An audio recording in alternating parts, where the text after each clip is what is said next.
One of two teens accused in a pellet gun attack that killed a homeless woman in Serra Mesa unexpectedly pleaded guilty in court today. As CBS 8's David Gottfredson reports, 19-year-old Ryan Hopkins was not the alleged gunman in the attack that killed the 68-year-old victim. To that charge, what is your plea? I plead guilty.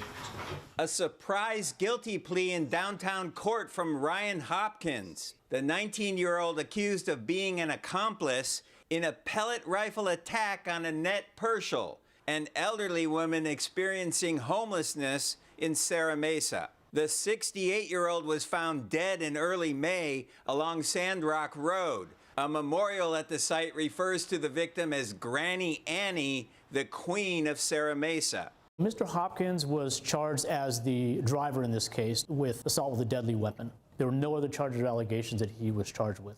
The alleged gunman, 18-year-old William Innes, is charged with first-degree murder. He has pleaded not guilty. But Hopkins' guilty plea Thursday morning came just 3 weeks after his arrest in Serra Mesa and before a preliminary hearing took place. Deputy District Attorney David Grappelon explains. The people did not sign off on the agreement. We are not a party to that agreement. It's essentially what's called a plea to the sheet, meaning a plea to all the charges that he's charged with, in this case only one, and that agreement is between the defendant and the court only.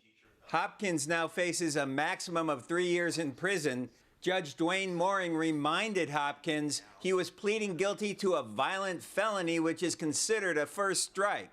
He then told the defendant a subsequent felony conviction could be a second strike, and he made Hopkins speak out loud in court what the consequences of a third strike would be.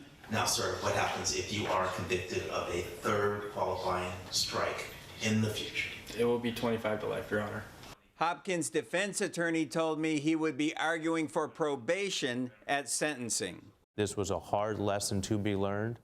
He's taken full responsibility, he's remorseful, and the lack of recidivism or a chance that this could occur again in a young Ryan's life is minimal, if not nil. For now, Hopkins remains free on $75,000 bail. Sentencing is now set for October 27th for this 19-year-old defendant. The judge is expected to hear victim impact statements and make a decision as to whether he gets probation or prison time.